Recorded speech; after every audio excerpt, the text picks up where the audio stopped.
Next up, I have the pleasure of introducing Kate Starbird from University of Washington. She's the assistant professor of the HCDE program at the University of Washington, and she's also the director of the, I'm probably going to pronounce this wrong, IMCOMP, Emerging Capacities of Mass Participation Lab.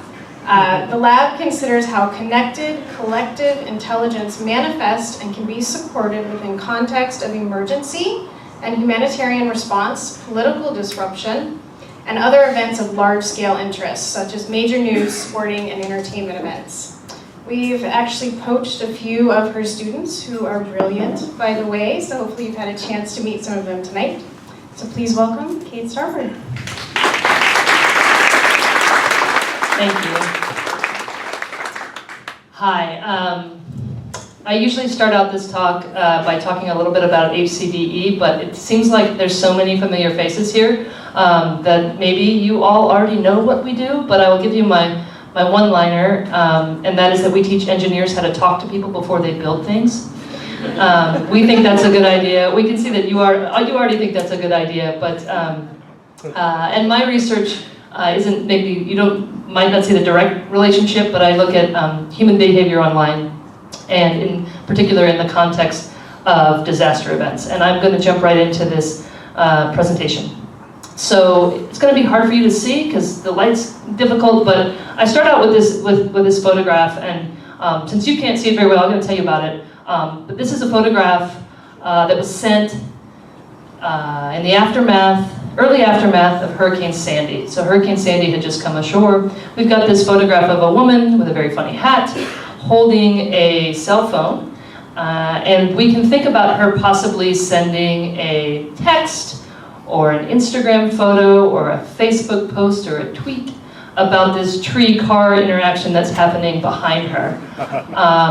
And in the aftermath of this event, we actually saw a lot of social media activity. We collected 20 million, we heard about the collection. Actually, my collection broke during Hurricane Sandy, which is why I don't study it very closely, but it's not one of the events featured here, but there were 20 million tweets with the word Sandy sent in the 6 days after the event. Instagram reported more than 10 photos per second going through their site. And I've been studying social media use during disasters for a while, and I got an email from a journalist or a blogger. It's sometimes hard to tell the difference in this world now, but the person wrote me and said, hey, I want to do this article about how Hurricane Sandy is the first social disaster. Will you help me? And I said, absolutely, I can help you. You cannot lead with the fact that Hurricane Sandy was the first social disaster. So 2 pieces of that. First off, disasters are and always have been social. That's the reason we think of them as disasters. They disrupt human lives, they change what we want to do, they hurt people we know and love, and they make it so we can't get across town when we need to. So they're social, right? They affect people. And ever since we've had social media and the tools that came before social media, like online forums, IRC chats, even just email, people have used these technologies during disaster events for all sorts of reasons, including sharing information and trying to help each other. So my research for the last few years has sat at this intersection, and that is between social computing, which are all the tools and technologies that enable these conversations, as well as the behaviors that are happening on these platforms. And I look at these in the context of crisis events, which can be everything from a natural disaster like an earthquake, political disruption. We've been looking at a lot of terrorist events recently, which has not been so happy, but has been interesting. And also things that are smaller. I make the joke of an inch of snow in Seattle also constitutes a disaster for some. And I would say my personal disaster today was when I was going to ride the new Lightlink rail, and it broke today. You might not know that, but it did. But we see people using these tools during all sorts of events to share information. And there's a lot of opportunity for these tools, right? So there's this ability now for people armed with these devices that we have with us all the time to share information about events with our loved ones, with our neighbors, with strangers halfway across the world, with emergency responders, and we can share them in real time, texts and photos and all of these different things. There's also this opportunity for crisis responders to use these tools to communicate with their many publics in real time, which is a really compelling idea. It's got all sorts of problems with it we haven't solved yet, but it is something that's fascinating and represents this real possibility. And there's also this activity that online, that has always been happening, but online tools enable new forms of volunteerism, where people can come together to respond, whether it's locals coming together on a platform or people from all over the world coming together to help each other. And I'm going to focus on that today as my talk. And I want to start out by giving a little context for this, and this is a photograph. Interestingly enough, it was one of the first events that Twitter broke, like it first came out on Twitter. But this is the event where, in 2009, I think, the US Airlines plane landed on the Hudson. And the reason I show this photo is not because it was that Twitter broke it. The reason I show it is that you can look here and you can see who the first responders to that event are. And they're actually these ferry boats. These are not police officers, they're not the fire department. The first responders to that event were the ferry boats that were nearby. They saw what happened. They got there as soon as they can, and they started helping people. So sociologists of disaster have known for all time that people come together after events, they try to help people. The first responders that we think of when we think first responders are not always the one. The people that are there are not the ones we think of, right? We think of the people in the uniforms, but in fact, the first responders are the people closest by who come and try to help. And now we're seeing people converge online from all over the world as well as from next door and try to help during disaster events. And I want to talk a lot about that. I've been looking at these events for a long time. These are kind of dull, you can't read them all. Perhaps you don't want to because it can be depressing to think about these, but I'm going to focus today on these three. The 2010 Haiti earthquake, Hurricane Irene in 2011, and just a little small example from the Paris attacks this past year, 2015. Recently, I've been studying a lot of misinformation and rumoring, which is super depressing, so I'm not going to talk about that. But instead, I'm going to talk about just the amazing things and the positive things that people do during disaster events and how they're using social media to help each other and help others during these events. So the first event, it wasn't the first event I was a part of, but it was probably the second event I studied, was the 2010 Haiti earthquake. And I don't know if you all remember some of the details, they're pretty horrific, but this was a catastrophic earthquake in a place that already had vulnerable infrastructure. And the earthquake, you know, the numbers of casualties was huge. There were probably 100,000 people, maybe even 200,000 people who were displaced, tens of thousands of injuries, and people in need of medical care, food and water, and they were in need of food, water, and shelter for a prolonged period of time. So it was a very catastrophic event. It also hit at a time where the technology was just coming online, where people were starting to use, it became obvious or visible in the media and other places that people were using social media in these really interesting ways. And so it marked sort of a turn towards emergency responders recognizing a role for social media in response. And for me, I was at the University of Colorado, and we were trying to help, and we were doing some action research at the time. We didn't know that's what it was. We named that later. But we were trying to help, and we met other people who were trying to help through our own actions. And I want to talk about the other people because they were far more interesting than us. And I want to start out with Melissa Elliot. Melissa Elliot is a woman who lives in French-speaking Canada. She, let me read her tweet. She's one of the most fascinating characters in this, and I'm still friends with her on Facebook, and she approves of this message, because I gave this talk and it ended up recorded, and she was like, oh my gosh, now I'm remembering all this stuff, and I said, are you okay? She goes, no, I approve, this is good. But here's a tweet she sent, and this is a retweet. Those of you, I think everyone knows Twitter now, but years ago I had to explain it all, but this is a retweet, but it's before there was a retweet button. So they had to like mark it all off. And two people have retweeted it since there's a button, but there was actually hundreds of retweets of this, but it was manually done. And what she's saying is, I'm stunned. We've gotten supplies in, saved people from the rubble, brought them doctors. We have the best team. We are volunteers. Later, they started talking about it as volunteers.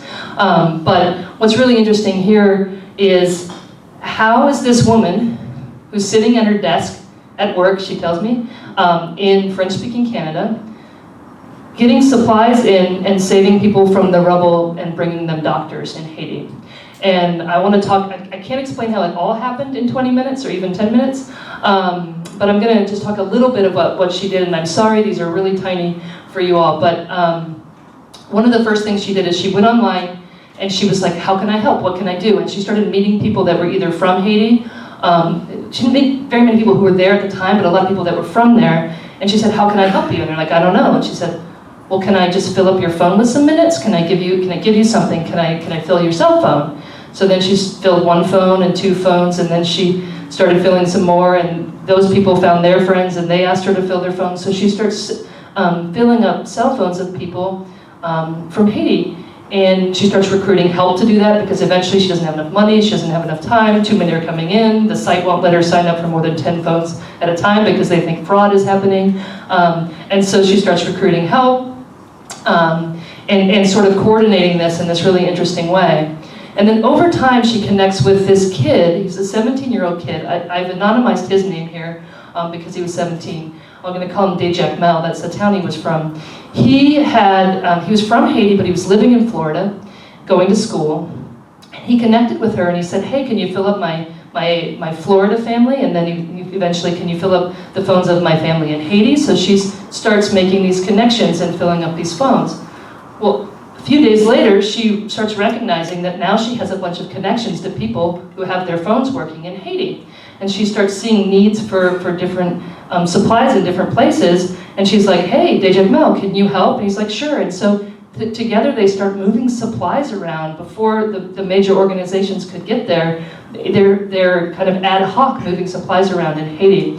Dejak Mel ends up being recognized and gets an award from CNN for some of his activities in terms of helping people during this event. But it's really fascinating. And it turns out she wasn't the only one doing this. Eventually she starts working with other people. Other people try similar kinds of things and they kind of converge. And then we did interviews with a group of folks and one of them explained, I think that's when I went on Twitter and started tweeting. Then I discovered a whole bunch of people tweeting for Haiti and started doing it myself and building up connections as much as I could in order to try to save some lives if possible.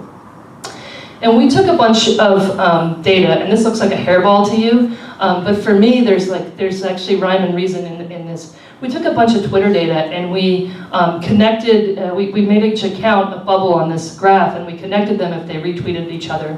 And we found this kind of group that was very tightly connected, that were talking to each other and retweeting each other during the Haiti earthquake. And we ended up interviewing 20 folks in the core group and asked them, you did this interesting behavior, what was going on? They were like, who did you know in this network before the event happened? And of the 20 people and all the connections they had, they're very tightly connected, 3 of them knew one other person in the network before that happened. And no is an online no. They were online friends prior to the event. But what this is essentially an emergent organization where people came together after the event happened, they connected on Twitter, they started to work together in fascinating ways, and actually had, they didn't have an impact the same as, Doctors Without Borders or the Red Cross, but they had an impact, and for the people that they helped, they were very important, and it happened in the moment in a really interesting way. And so, over and over again, we've been seeing similar things, and I can say that the crowd is appropriating social media and other online tools to converge digitally, to connect and collaborate to solve problems during crisis events. And we've been seeing this over and over again.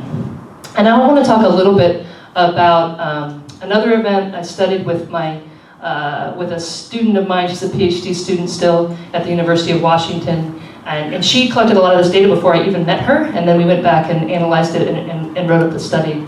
But it's about Hurricane Irene in 2011, and it's specifically about the flooding in the Catskills, which is where she's from. And it kind of speaks to a couple of different things, but one of them is an emerging role, or a changing role for journalists, and a possibility for what they could be doing. And to give you a little bit of background on this event, Irene was the storm that was supposed to be big and wasn't, and that was the reason that nobody took the Sandy warnings, because Irene was supposed to go through New York City and it missed. But what it did is it went into upstate New York, and then it sat there. Then another storm came on top of it, and it just rained and rained and rained for days. And there was catastrophic flooding. Whole towns washed away. People were separated. People were trapped for days and even up to a week. And Catskill Mountain areas is a rural area, and it's not, technology use is not what we would expect. A lot of people are still using only landline phones. There's not a lot of connectivity, and people are even, like, they're still getting their information from radio stations, right? So it's a very different kind of communication space. But during that event, interestingly enough, an online resource, an online live blog became a resource for almost everybody in the community was getting their information either directly or indirectly from this live blog.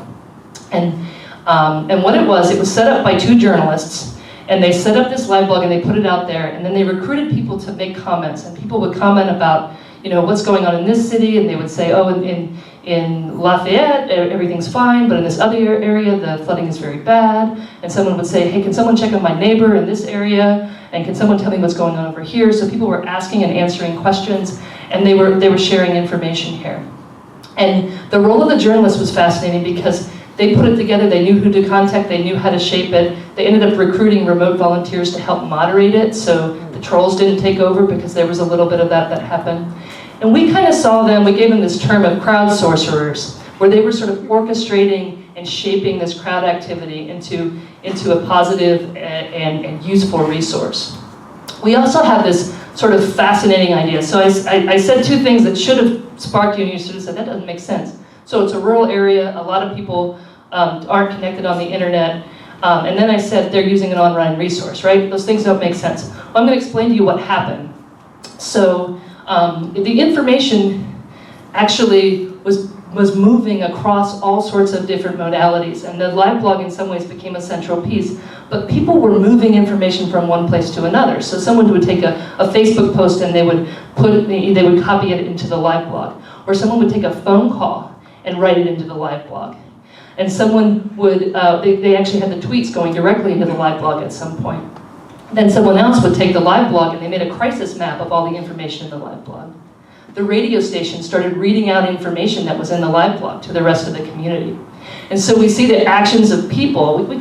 I sometimes think I would study Twitter and I only see this little thing, and people ask me, where do you put the information and where will it go? And the truth is, people move information from one place to another. There are no bounds to the information spaces. And yeah, it's easier for some of these transitions to happen, but in an event like this, we saw people actively trying to make sure that all those gaps in the telecommunication infrastructure were bridged by both technology and the actions of people.